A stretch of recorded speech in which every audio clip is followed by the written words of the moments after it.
Let's go to one of the most hostile places on the entire planet, the Antarctic Ocean.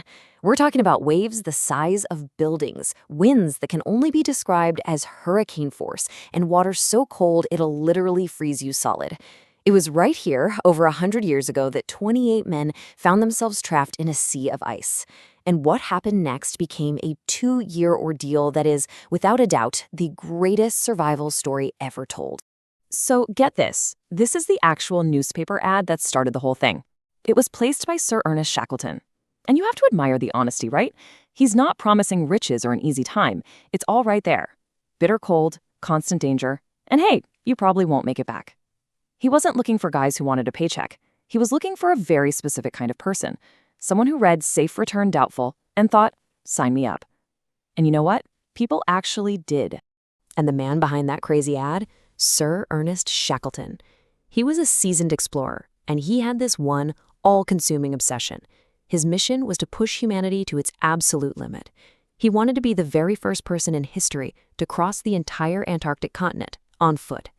It was really the last great unconquered prize of polar exploration, and he was determined to be the one to claim it. Now, you have to understand, Shackleton was no stranger to the Antarctic. The place kind of haunted him. He was a man defined by almost. Back in 1901, he got pretty close to the South Pole. But in 1907, that one had to sting. He was just 150 kilometers away before he was forced to turn back. So this expedition in 1914, it wasn't just another trip. This was his all-or-nothing shot at redemption.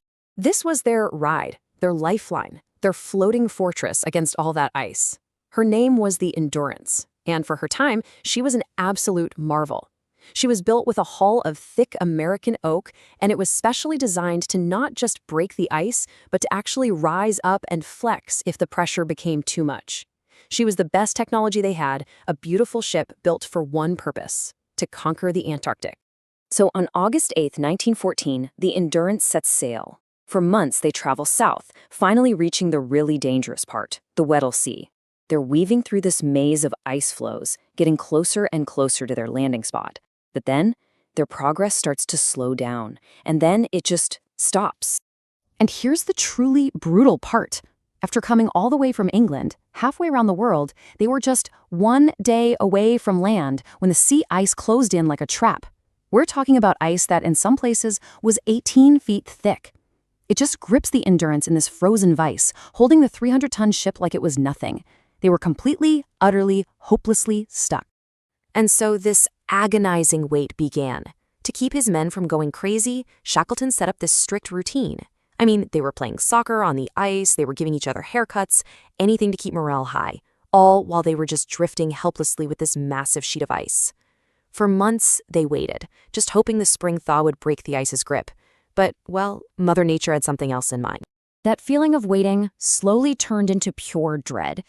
The ice started to move, yeah, but not in the way they'd hoped. Instead of breaking up, these massive floes began to push against each other, generating a force that is just unimaginable. And their ship, their only shelter in this entire frozen world, was caught right in the middle of it all. Then, it happened. A sound like a cannon shot just ripped through the ship, a deafening crack that came from deep within the hull. The ice wasn't just holding them anymore. It was actively trying to destroy them. In just an instant, a massive pressure wave slammed into the ship, tilting it by a staggering 30 degrees. Can you picture that? Those mighty oak timbers that were designed to withstand this exact thing, they just started to splinter and snap. Water began pouring in, their fortress was being torn apart right in front of them. And finally, on October 27, 1915, after 9 months of being trapped, Shackleton gave the one order that everyone had been dreading. She's going, boys. Abandon ship. The 28 men scrambled onto the unstable ice, grabbing whatever they could, lifeboats, food, supplies, and then they just had to stand there and watch as their beautiful ship was slowly crushed and pulled beneath the ice. Suddenly, their reality was a complete nightmare. They were 2,000 kilometers from any form of civilization, stranded on a floating piece of ice in the middle of the most dangerous ocean in the world. Their only hope for surviving now rested on 3 small open lifeboats. The mission to cross Antarctica, that was over. A totally new mission had just begun. Just stay alive. For months, they just drifted, hunting seals and penguins to survive. Eventually, their ice floes started to break apart, which forced them into the lifeboats. And after this terrible journey, they landed on a desolate, rocky place called Elephant Island. I mean, it was the first solid ground they had stood on in 16 months. But this was no rescue. It was just a bigger, more permanent prison. Shackleton knew, right then and there, that nobody was ever going to find them. Help wasn't coming. He had to go get it. So he made an unbelievable decision. He would take 5 men and the best of the lifeboats on what was basically a suicide mission, sail 1,300 kilometers across the most violent ocean on Earth to a tiny whaling station on South Georgia Island. The odds were, well, they were basically zero. What happened next is honestly one of the most incredible feats of navigation and sheer willpower in all of human history. Shackleton and his little crew battled monster waves, freezing temperatures, and total exhaustion in a tiny 22-foot boat. After 16 days that I can't even begin to imagine, they spotted land. They had actually done it. But in one last unbelievably cruel twist, they had landed on the wrong side of the island, the uninhabited side. And between them and help was a 4,000-foot-high, unmapped mountain range of rock and ice. So after all that, they still had to make a 36-hour, non-stop trek to reach anyone. Okay, I want you to remember this number, 28.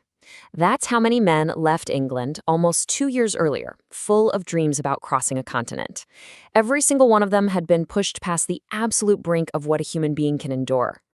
And this is the number that makes this story the greatest of all time. 0.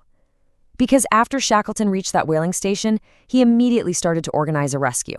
It took several tries, but he finally broke through the ice and got back to Elephant Island. And he found all 22 of the men he had left behind, alive. Every single man from that original crew of 28 survived.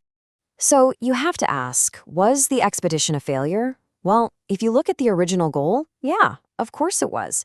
They never even set foot on the continent they wanted to cross. But in that failure, Shackleton achieved something so much greater. His story became this timeless lesson in leadership, in hope, and in the unbelievable resilience of the human spirit. And believe it or not, the story doesn't even end there. For over a century, the Endurance was lost, lying at the bottom of the Weddell Sea. But then, in 2022, in what has to be the most amazing postscript to an epic story, marine archaeologists finally found her. And what they found is just breathtaking. Lying 3,000 meters deep, the ship was almost perfectly preserved by the freezing, dark water. It's incredible. You can even still read the name Endurance clearly on the stern. It's like this silent monument to one of history's most incredible journeys. It really leaves you with one final question to think about. Shackleton's story makes you reconsider what success really is, doesn't it? Is it about achieving the original goal you set out for? Or is real success found in the courage, the leadership, and that unbreakable will to bring everyone home, especially when the original mission has turned to dust?